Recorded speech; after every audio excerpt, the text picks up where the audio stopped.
This is CGTN, China Global Television Network.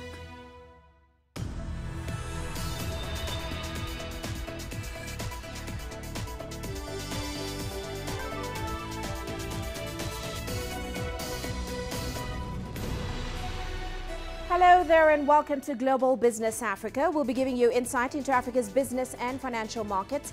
I'm Uche Okoronkwo coming to you from Kenya's capital, Nairobi. Let's start with a look at the markets. Now, quite a tough day for markets across board. Emerging market stocks headed for their biggest one-day fall this year.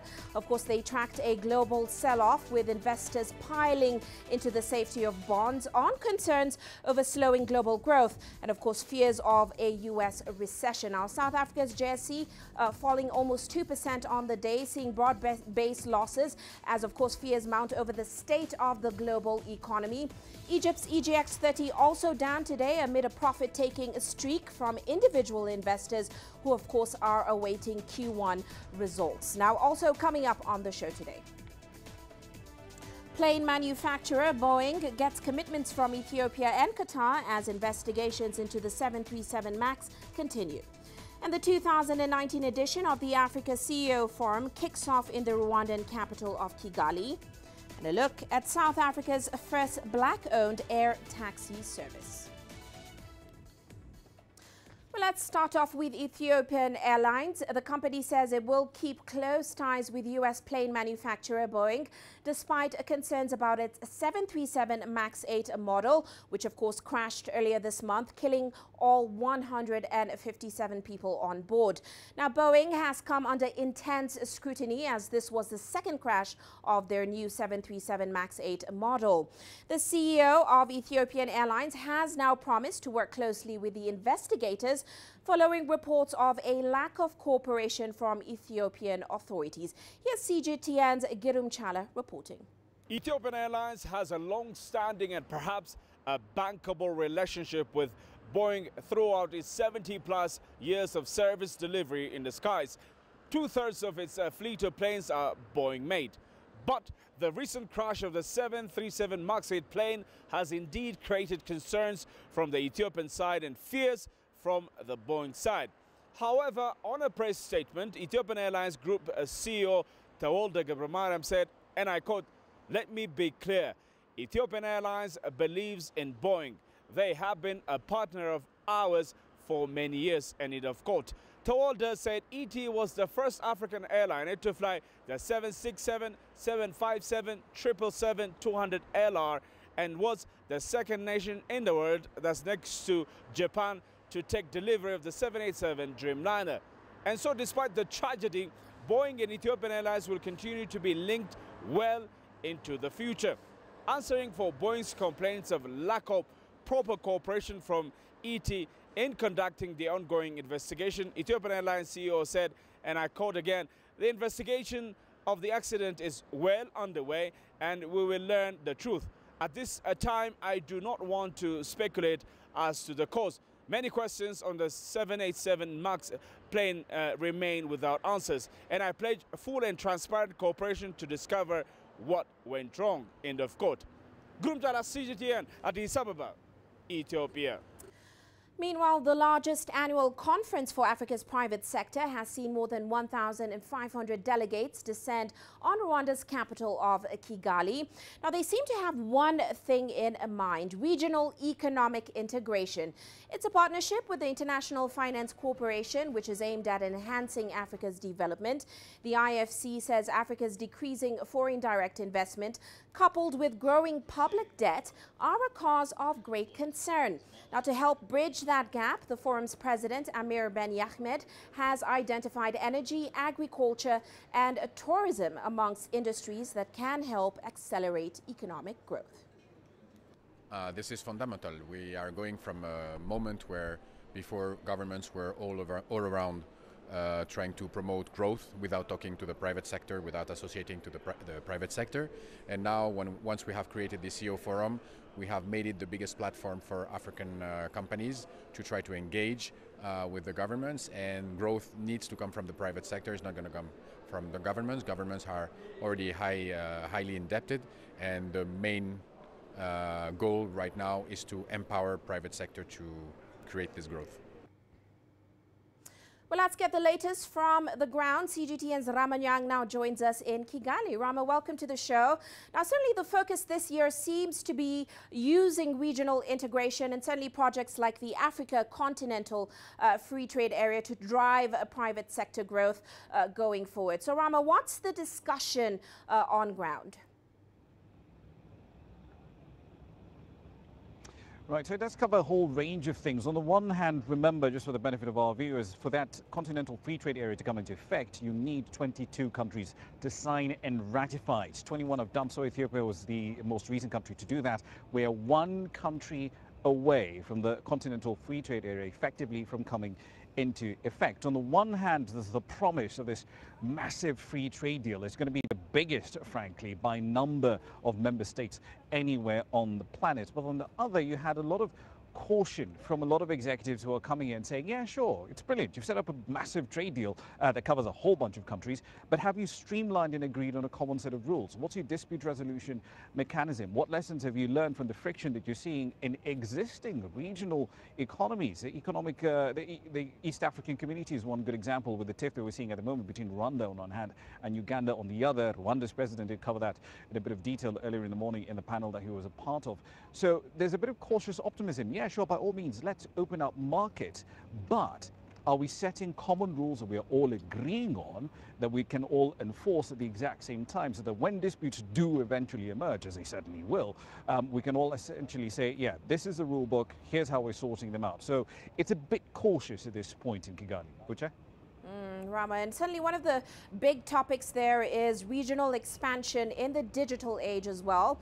So what is the private sector's take on a technological revolution being a game changer, especially in the financial sector?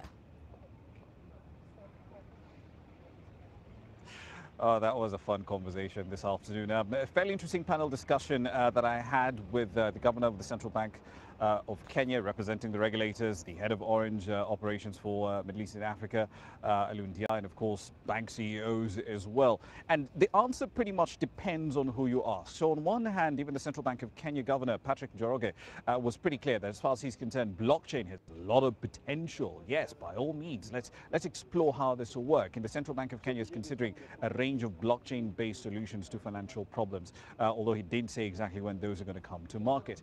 But on the other hand of the equation, you've got bank CEOs who are saying, well, if we're facing a certain amount of regulatory burden, perhaps we need to level the playing field between ourselves and mobile network operators who are essentially acting as payment intermediaries. There's a fascinating debate around that particular issue. But at the end of the day, the one thing I think everyone was really unanimously agreed on, at least on that particular panel, was if you're talking about cryptocurrencies, banks are extremely wary about dealing with cryptocurrencies for the most part for a range of reasons. You really have absolutely no visibility on whether or not money is being used to breach sanctions provisions. You've got no visibility on whether an individual is breaching anti-money laundering or terror financing provisions as well. And of course, as an avenue for illicit movement of cash from one point to another, that's a huge concern for regulators. But make no mistake, the agreement here is pretty much universal. The future of a lot of businesses, not just the financial sector, is going to be in the digital age. The question is, how do we actually develop products that come to market that meet actual needs that consumers do have? And that, of course, is an ongoing discussion. Well, Rama, in light of all these discussions taking place, looking at the changing atmosphere globally with regards to trade and overall growth, and of course the local realities on ground, such as this integration, regional integration process that is currently underway, what has been the tone at this year's CEO Forum in terms of the opportunities and the outlook for Africa's private sector? Right. So the private sector side of it is interesting. Amir Ben Ahmed, who was speaking a little earlier on the bulletin, he came to this conference and said, look, we'd like to close at least $1 billion, or rather see at least $1 billion worth of deals closed at this event. And that covers everything from startups that are looking for about $1 million or less in ticket sizes to anything up to $20 million. Countries like Rwanda and Morocco who are also here. They're pitching specific investments, large-scale investment projects, some in infrastructure, some in agro-processing, to a range of investors. Quite a few investment banks are here for the 2019 Africa CEO Forum. So in that sense, the people who are looking at this and saying, yeah, there's definitely an opportunity to invest in a range of countries. And more often than not, they're not just approaching them as individual countries, they're looking at them as specific blocks. But here's the flip side of that entire conversation. There's still concern, again, about the credibility of the agreements that governments have agreed to. Yeah, sure, you're part of a regional trading bloc, but are you actually opening up your markets and treating them as one? So a conversation we had earlier, for example, with Yvonne Makolo, the CEO of Rwanda, and she pointed out that even though East Africa is trying to move towards an open skies agreement where basically all 5 member states will treat their airspace as one unit with fifth freedom rights for just about any carrier that wants to operate there, it's still extraordinarily difficult to actually implement that. And we're not even close to pulling that off yet. So there's still quite a bit of friction to actually eliminating the issues that make it difficult to do business within East Africa. And that covers everything from non-tariff barriers, fiscal policy, the movement of labor from across borders and so on and so forth. And it's a bit of a mixed bag. On one hand, yes, there's potential. People are putting capital into the area. But the business guys are also saying, look, we do need to acknowledge we've got errors, we've got challenges, we need to solve them and not just talk about making bigger and bigger trade deals. Quite interesting discussions there. Many thanks, Rama, for that update. Of course, that was Rama Nyang joining us there in Kigali. Now, of course, as Rama mentioned there, the first day of the forum closed with a focus on the continental free trade area, with, of course, the private sector demanding clarity from governments on the rules by which firms have to play. Well, earlier Rama Nyang filed this report. Setting and enforcing common rules by which companies will work is a recurring theme at the 2019 edition of the Africa CEO Forum in Kigali. Last year, 44 countries came together in this city to sign the Continental Free Trade Area Agreement. A year later, the deal is one country's ratification away from coming into force. But executives here have pointed out again and again that it's one thing to talk about new trade deals, something else entirely to actually implement them. East Africa's efforts to create a single aviation market are an ideal example of the implementation challenges that lie ahead.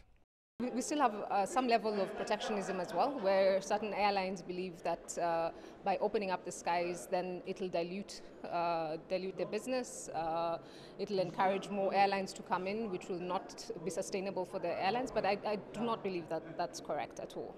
All the studies indicate that by opening up our skies, the GDP of the country will go up. Fares will go down, so more of our citizens can travel from one point to another. Business will be facilitated. Tourism will be facilitated. So there's only we can only gain from opening up our skies. Rwanda's ongoing dispute with Uganda was also a focus for President Paul Kagame this morning. The transit of goods from Rwanda into Uganda has been impaired. The Rwandan president warned that this constrains commerce not just between Rwanda and Kenya, but also with third countries that need to move their goods to the Kenyan port of Mombasa. With rising public debt levels, governments need to remove constraints on private firms both at home and abroad. We are going from a moment where before governments were all around trying to promote growth without talking to the private sector, without associating to the private sector.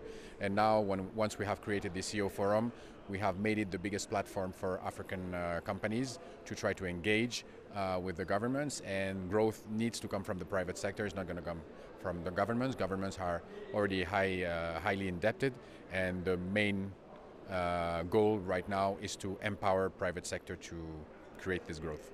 To give you a sense of the problem, take the words of Carlos Lopez, formerly the head of the United Nations Economic Commission for Africa, now honorary professor at the University of Cape Town.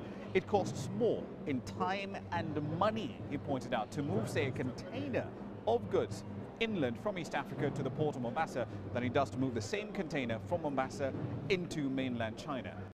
And there's no amount of top-level trade deals, no matter how ambitious or detailed, that can solve that. Rama Nyang, CGTN, Kigali.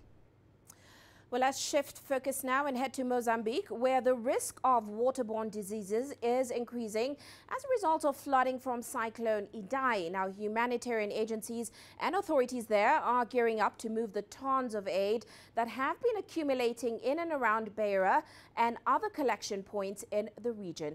Angelo Coppola brings us more from Beira. The good weather has played its part in the last week, allowing some of the water levels to recede and rescue operations to ramp up. The number of people saved in the INGC camps has increased to 128,941. At the moment, the conditions on the grounds are improving. We managed to repulse communication by road, which is helping the teams that are supposed to deliver services and help to the communities. We are more organized now after the chaos that we had, so we're delivering food and shelter to more people today. While the organized camps have large groups of people under care, the more isolated communities were taken to higher ground and congregated there. We're going to all the high points expecting to find people, and we're finding a lot of people there. So those are not camps, but are targeted areas to supply food and shelter in the next hours and days ahead. All of this is now possible today as the water level has subsided and the road to the key bridge on the N6 has been diverted by the Mozambican authorities, who built a new temporary road so that aid agencies can get those supplies to where they are needed. So it'll head up the road, down the road, and we've got recce teams out now. They're meeting with community leaders wherever we find population centres, and then we'll distribute through community leaders. In this part of the world, that's how it works best. While the weather forecast appears favourable in the immediate vicinity, there were initial concerns further upstream. The controlled releases of the dams on the Zambezi are looking good. We're supporting government with some dam experts who are coming in to look at those to see if there's any damage to those or any risk of a breach. With the roads opening up both north and south, the trucks that are needed to get those supplies out to those communities can start flowing now. I'm Angelo Coppola for CGTN in Beira, Mozambique.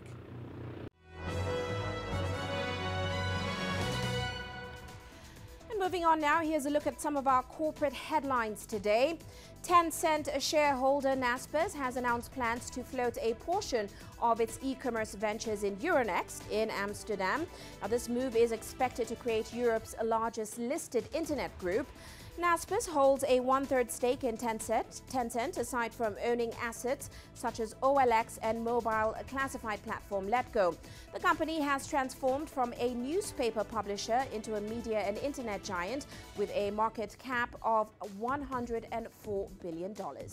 Meanwhile, South African miner Lonmin says it lacks sufficient liquidity to fund new projects needed to avoid shaft closures and job losses.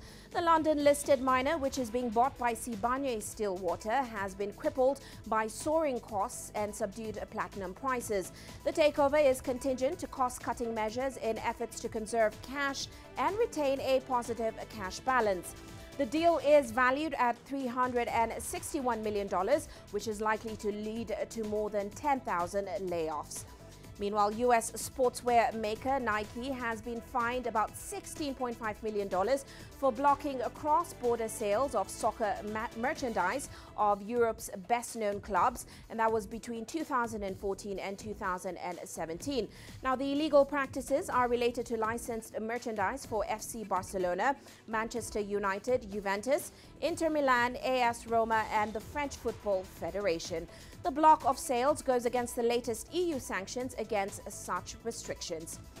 And lastly, American tech company Hewlett-Packard is facing Mike Lynch in London's High Court, and that's over the purchase of US tech firm Autonomy. The case is part of a dispute in which the deal of the purchase resulted to losses of billions by Silicon Valley's shareholders. HP is seeking damages of around $5 billion for inflation of Autonomy's value. Lynch has denied the allegation and labeled the $11 billion failure as a mismanagement by HP. And that's a look at our corporate headlines.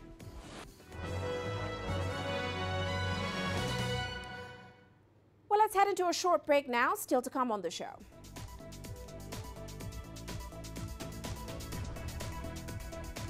We take a look at why Zimbabwe's tobacco selling season is off to a slow start. And Egypt gears up to start producing Nissan cars. There's more to this place than just glorious landscapes. There's more to it than just, say, Table Mountain or glorious, endless salt flats.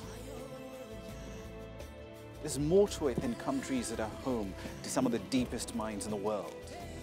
There is so much more to this place, even if it is home to some of the finest diamonds on the planet.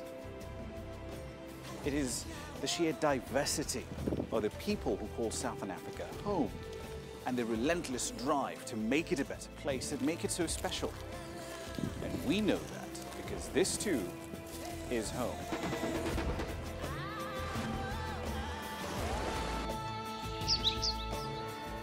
No one knows Southern Africa like we do. CGTN, see the difference.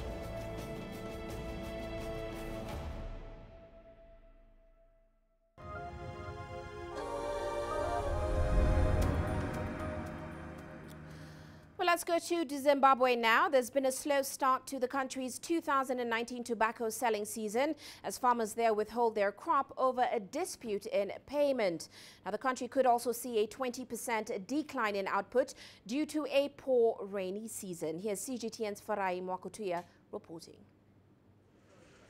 Last year, Zimbabwe set a new tobacco production record, a feat it will fall short of this year because of a below-average rainy season. I think we're looking at a reduction of about 15, perhaps as much as 20% over the figure that we produced last year. Last year, as you know, we produced a record crop of 252 million kilograms. So we're likely to see at least a 10% reduction in the size of the crop. Already, the 2019 season is off to an acrimonious start as farmers, unhappy about new payment terms and depressed prices, withhold their crop. Initially, tobacco farmers had been told they would be allowed to retain up to 50% of the proceeds from their sales in hard currency. But all that changed on the eve of the start of the marketing season. Now farmers will be paid in local RTGS dollars at the prevailing interbank market rate as the currency-starved central bank tries to improve its US dollar reserves. Farmers are still getting paid. Their monies are going into their accounts. Whereas before, farmers almost used to get 100% of their payments in cash. But now they have to understand that there's a shortage of cash, whether cash being Zimbabwean dollars in cash or bond notes in cash, and also shortages of US dollars in cash. It's yet another setback for the agricultural sector, which is experiencing losses across the board. About 60 to 70% of our farming communities did not receive meaningful rainfall for the season. Certainly this is going to call for a lot in terms of support to these farming communities. They will definitely require food aid, and this has to be mobilized as soon as is possible. We may also want to dig into our reserves, but what that means is if we deplete those reserves, we definitely are going to be importing. Production of the staple maize crop is expected to drop to below 1 million tons against annual consumption of 1.8 million. Imports to bridge the deficit will pile further pressure on a country that's trying to recover its economy from nearly 2 decades of decline. Farai Mwakutuya, CGTN, Harare, Zimbabwe. And meanwhile, in Egypt, state-owned car maker El Nasser Automotive Manufacturing is all set to begin production of Nissan cars, and that's following an agreement with the Japanese parent company. The deal is part of efforts to raise the proportion of locally made auto components in cars assembled and export the majority of the vehicles. A final contract is expected to be signed within 3 months. Yasser Hakim reports. It was a ray of light in an otherwise gloomy car market. Car sales had dropped drastically as the devaluation of the Egyptian pound in 2016 shot prices up. But the news of the Nissan venture with El Nasser Automotive Manufacturing has created a rare buzz in the market. It is a very important step that reflects the confidence in the economic reforms undergone by the leadership. For Nissan to locally produce 100,000 vehicles, it's not a small fleet. It means we will benefit from the transfer of modern technology, from job creation, and more important, it will open the door to other international companies to do the same and invest in Egypt. State-owned El Nasr was nearly liquidated last year after decades of losses. So the latest deal with Nissan could be a breath of life for the car maker. Though some are skeptical about the timing, with the market at its low point, others believe it could be a success. سنة 2017 واحنا كنا بنمر بأزمة مصر كلها باعت. The total sales of cars in Egypt in 2017 was only 130,000 cars, and the total sales of cars, nudes, vans, all vehicles in 2018 was about 193,000. So for one company to produce 100,000 cars from one model is obviously too big for the local market. I believe it will mostly be exported. We should learn from Morocco, who have produced over 313,000 cars and only 20,000 were consumed locally. The rest is exported.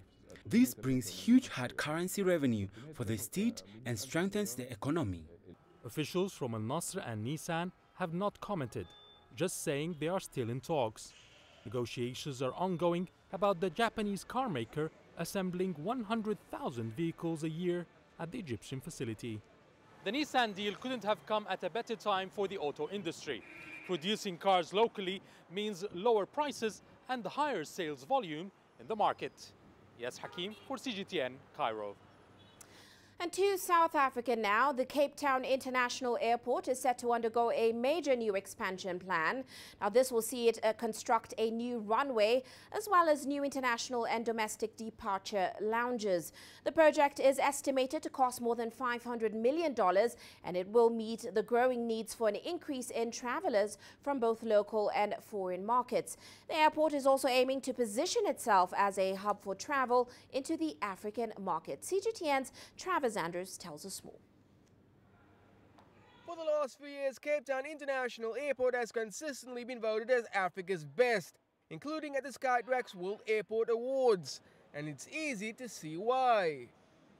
The facility last underwent a major infrastructure expansion program to accommodate for an increase in travelers attending the 2010 FIFA World Cup in South Africa. Now it's set to undergo another facelift, this time including a new runway that will increase its capacity to handle more inbound traffic. The runway will allow for additional growth. We currently, with the current runway, able to do 30 flights per hour. The new runway allows us to increase by 50% to 45 flights an hour, and that will have make a dramatic difference in terms of the capacity of the airport. The airport will also construct new international and domestic departure lounges, which will also greatly improve the amount of airlines it can service as a new hub for African travel.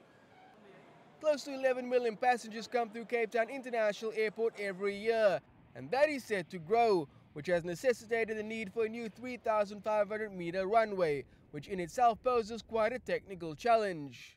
Part of the project is also then the design of new flight routes in and out of the metro, and also making sure that we commission all of the infrastructure, the associated navigational aids and other equipment that we use for the runway. So it's a 2-year project, and then we have the terminal projects that will run slightly longer.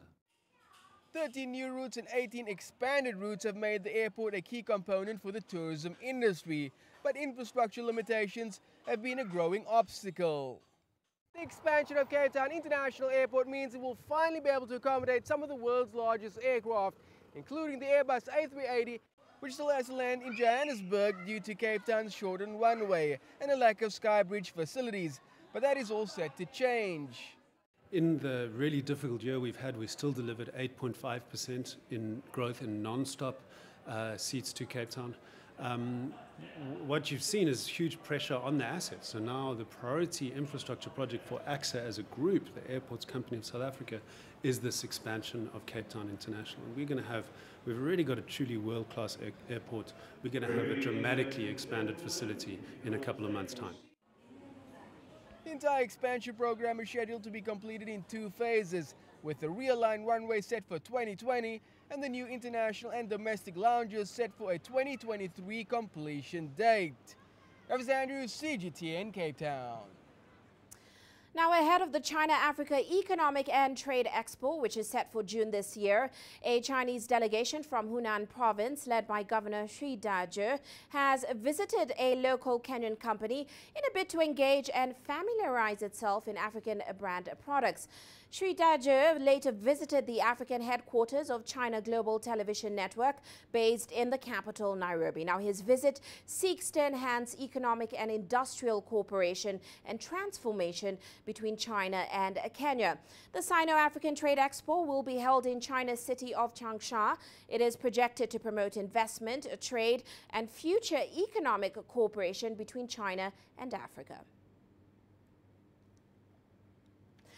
Well, let's head into a quick break now. Of course, you're watching Global Business Africa. Coming up,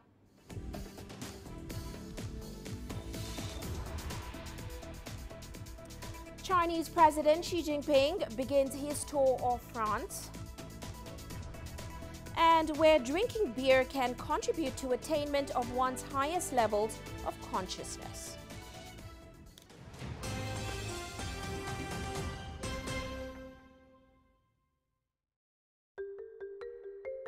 How will your world change today? What happens here? What happens there? Or what do you make happen for yourself? If it matters to you, it matters to us too. Your stories are the stories that need to be told. Africa Live. Find your voice.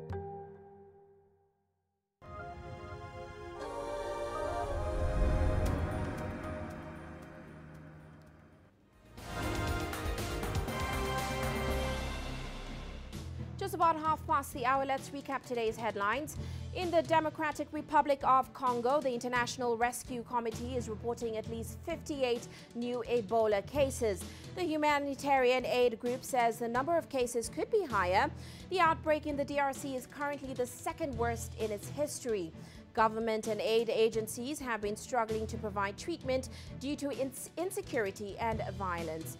And in Mozambique, the risk of waterborne diseases is increasing. Aid agencies there and authorities are gearing up to move the tons of aid that has been accumulating in and around Beira and other collection points in the region. Now, Beira took the full brunt of Cyclone Idai, with aid agencies reporting that 90% of the city had been destroyed by the storm. Nearly 2 weeks later, the city is starting to recover. The death toll has now risen to 750 people across southern Africa. And Chinese State Councillor and Minister of National Defense Wei Fenghe is currently on a state visit in Egypt's capital, Cairo. His visit seeks to boost military and security cooperation with the North African nation. The State Councillor has met the Egyptian President Abdel Fattah el-Sisi and Egyptian Defense Minister Mohamed Zaki. And that's a recap of today's headlines.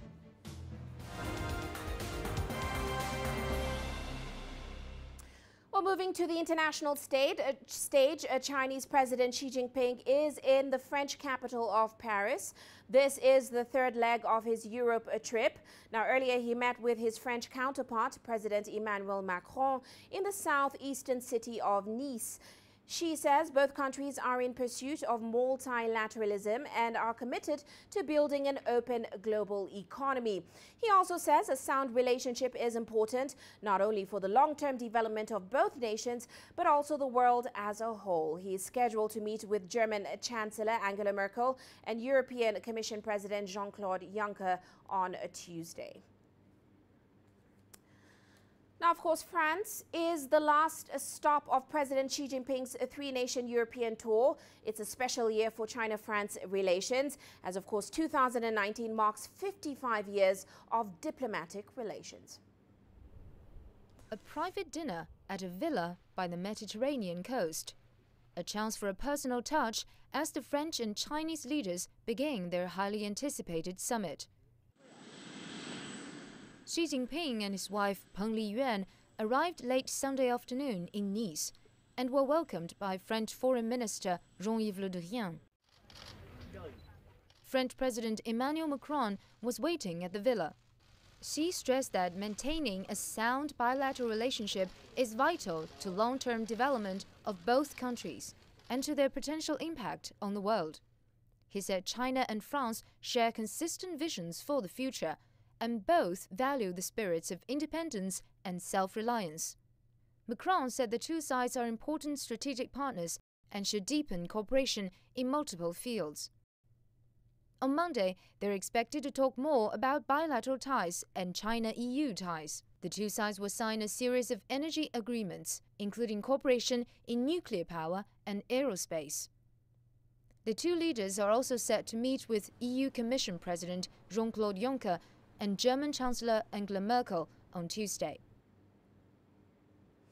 Well, let's shift focus now. It has been called the click wars in quotes, and it is basically the mad scramble for online customers in Thailand.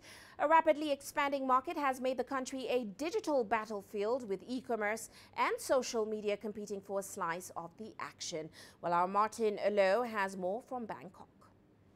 Around 75 million different products are available to Thailand's online shoppers, waiting on shelves for home delivery. A growing passion for digital buying here has seen the value of e-commerce triple in 2 years to $3 billion a year. It makes Thailand one of Southeast Asia's fastest growing online marketplaces, and analysts say this is just the tip of the iceberg. Thailand market is the emerging market, especially for e-commerce or online shopping. Right now, the value of the e-commerce only around 1% comparing to the total retail value. If we benchmark this to other countries in the world, for example, in China, right now the e-commerce penetration in China is around 20%.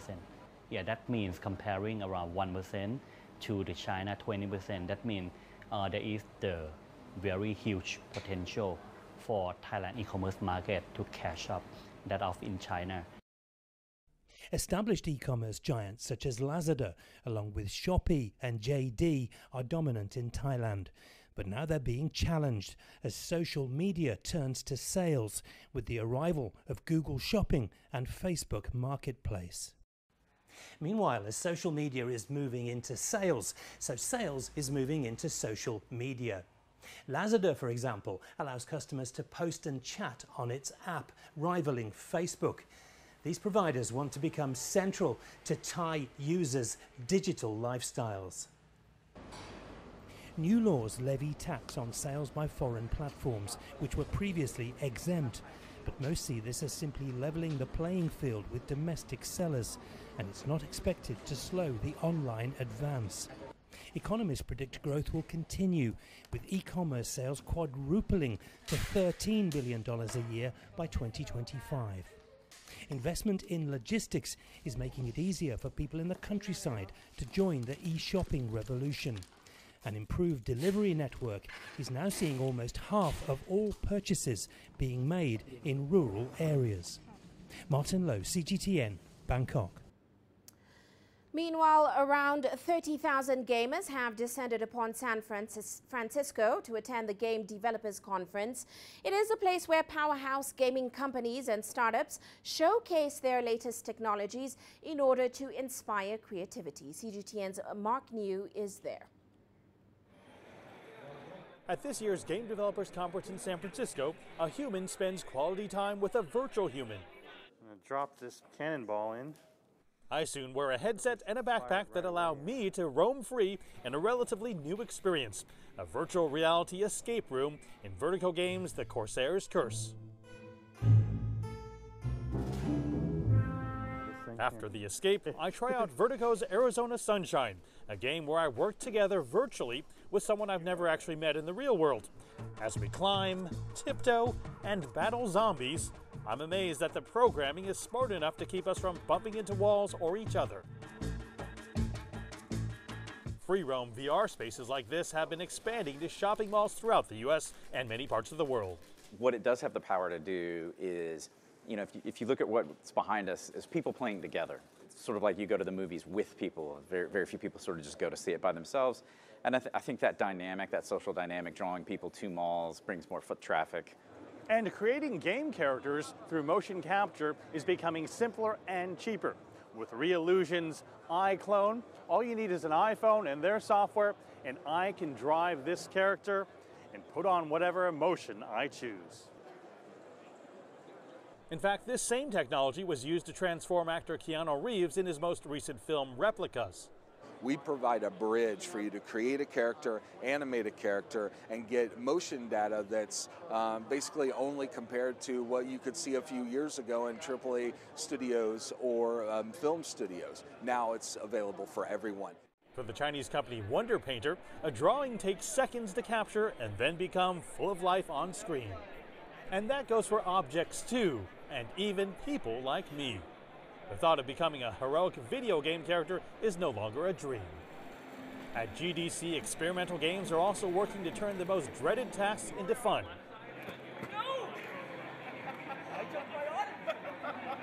And in this game called Robots, players use a TV antenna to tune into a robot's dreams. At GDC, the past and present collide, giving us a vision of what may be to come. Mark New, CGTN, San Francisco. Well, let's head over to Germany now, where beer yoga is gaining in popularity as it spreads globally. Now, supporters say it's no joke that drinking beer can truly contribute to reaching one's highest levels of consciousness. Well, among the places it is now practiced is Mexico City, and CGTN's Alistair Baverstock has more on that report. A yoga class in Mexico City. But one with a difference. Everyone is drinking beer.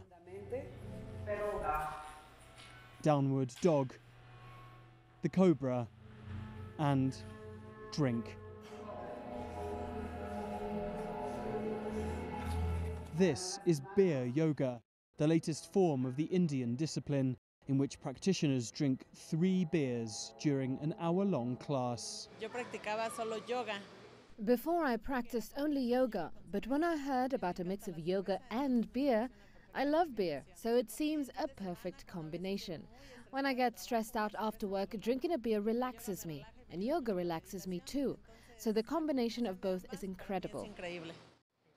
Yoga is about maintaining positions and equilibrium, and proponents of beer yoga claim that because drinking alcohol impairs a person's sense of balance, that downing a few cold ones during a session will make the body work harder. It got its start in Mexico City by Selene Magni, who promotes the discipline not only as an effective form of exercise, but as a good way to get more people interested in yoga. We were surprised by the response because we never expected it to be so popular. But we have classes in many different locations and we've had many different types of clients, 18-year-olds to 60-year-old women. It has attracted lots of people because it's a friendly atmosphere.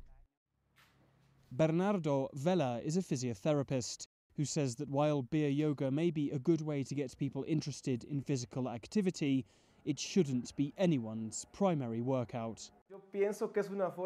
I think beer yoga is more about the social aspect than anything else.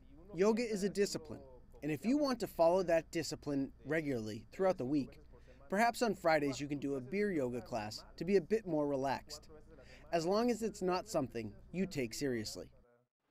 As beer yoga continues to spread around Mexico City, the hope is that newcomers to the discipline will focus more on its health benefits, with the drinking simply an added bonus. Alistair Baverstock, CGTN, Mexico City.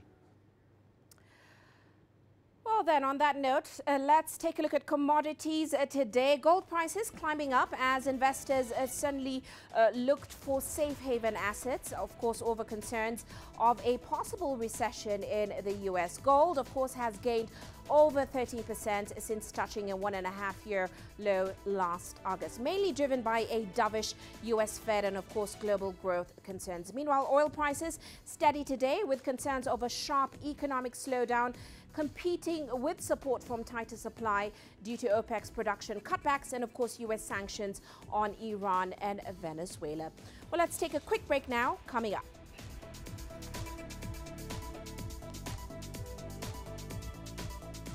We take a look at South Africa's first black-owned air taxi service.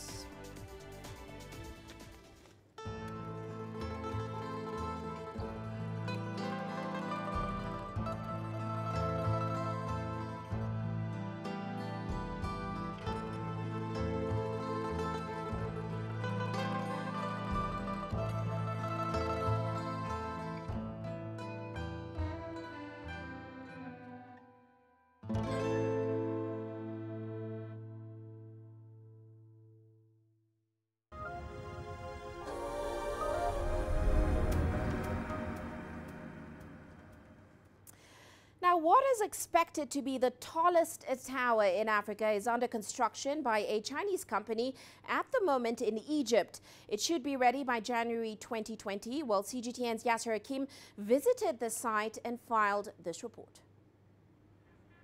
The new administrative capital is an ambitious project to relocate all the state and government institutions, ministries, international agencies and diplomatic missions to a new high-tech smart city.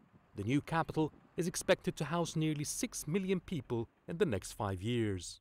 And we are here at the focal point of the business district, which is the location of what is going to be the highest tower in Africa. It's called the Iconic Tower, also being constructed by a Chinese company. It's the highlight and sign of pride in this mega project. The tower is expected to be the second tallest in the Middle East after Burj Khalifa of Dubai. It is the highest tower in Africa, 385 meters high, and it is made up of 3 parts. The first part is the office part. It's like open space for offices, for businesses, banks, agencies. The second part is an apartment, which is on top of the office part, in the middle of the height of this tower. And it's fully finished apartments. And the top part is a hotel, guest rooms as usual, with lift, with lobbies and all the features that you can find in a hotel. The Iconic Tower is being constructed by global real estate developer from China, the China State Construction Engineering Corporation. We have constructed so many buildings in different countries, like China and South area and Africa and European and America. We especially have good experiences in highest tower, and we have built a lot of tower that is exceed about 500 meters. So we believe we will fulfill this construction perfectly. The Iconic Tower is only one of a huge business district being built by the Chinese. It's a central business district, and it is the first area in Egypt that is designed for businesses and for startup businesses, companies, agencies and banks. This CBD project is actually 22 towers. They serve more than one purpose. They have some residential towers, some office towers and also hotels. CSCEC is providing all its capabilities to ensure the Iconic Tower lives up to its name. This is the most important construction of our company in this country. So we organize many engineers. They belong to different departments, and we will working together to make our best effort to construct this project. Assigning a Chinese company for constructing the business district and the Iconic Tower is a sign of confidence in Chinese expertise and impact of Chinese investments in Egypt. Yes Hakim for CGTN, Cairo. Now, Tunisia plans to be one of the leading countries in organic farming. Its agricultural exports reached about $250 million in 2018. Well, now the Ministry of Agriculture is trying to encourage more farmers to convert to the promising activity. Here's CGTN's Adnan Shaushi with more. According to the Ministry of Agriculture, Tunisia will be among the pioneering countries on the global market in the organic farming field. The indicators of this sector have developed particularly in terms of area and profitability. Tunisia now ranks 23rd worldwide and is in the lead at the African and global levels in terms of areas dedicated to the organic olive growing. Organic farming areas increased from nearly 216,000 hectares in 2012 and 336,000 hectares in 2018. The number of farmers in this sector has now risen to 8,000, while exports are up 28%. There were only 2,000 stakeholders in 2012. The number of Tunisian youths who are interested in working in this field is constantly on the rise. The state is giving privileges to unemployed graduates and training people from different specialities to learn the skills and techniques of organic farming. The Director General of the Organic Farming Agency says the state aims to improve organic farming in order to increase productivity of farms and income of farmers in several regions across the country.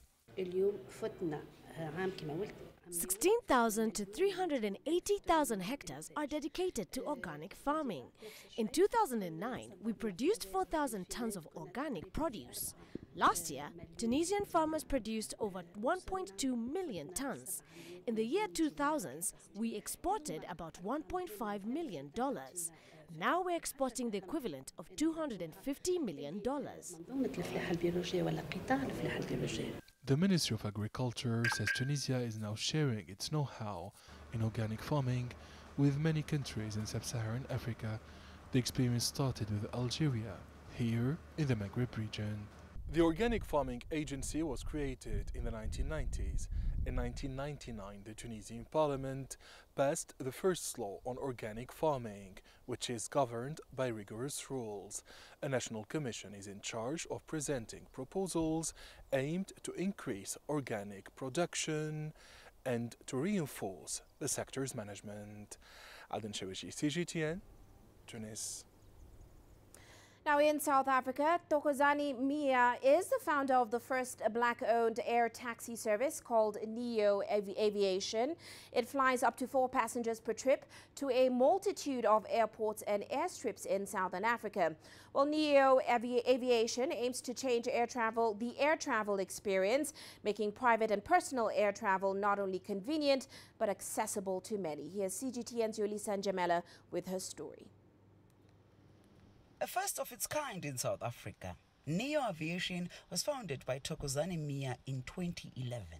Mia is breaking new ground and redefining business air travel.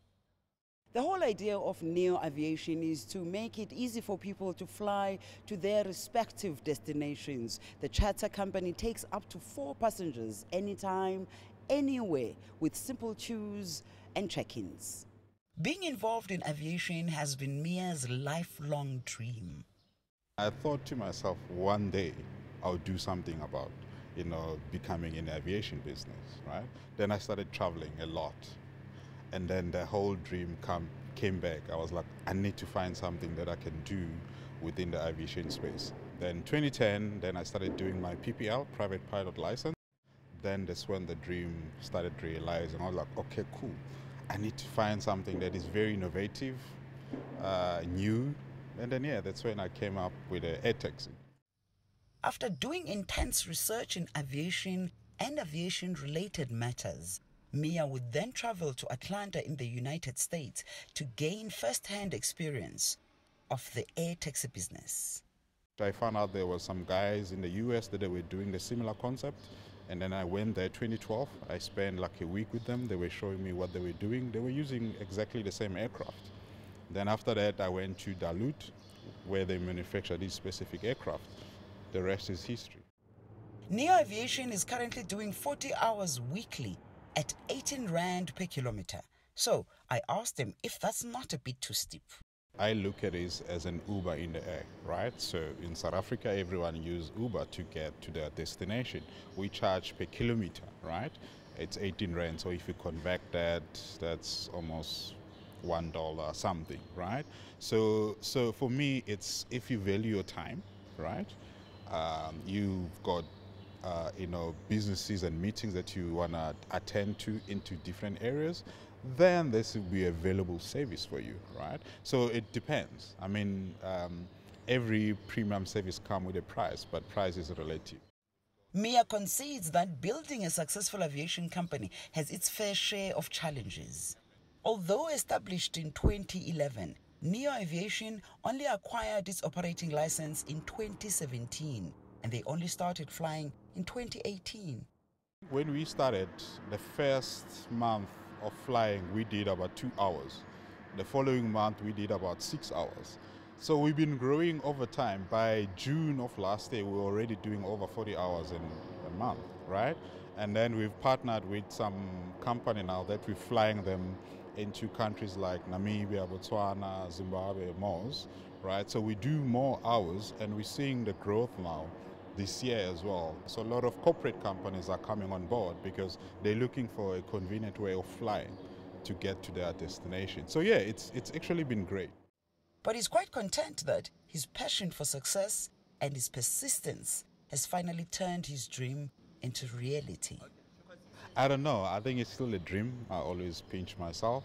But I think dreams can be reality if you follow through on them. So I think it's reality now. We're building on. It's still a long way to go, right? And the business is growing a bit by bit, but it's still a long way to go. Neo Aviation has established operations and a base in Lanseria International Airport. Yulisa Njamela for CGTN at Lanseria International Airport, Johannesburg, South Africa.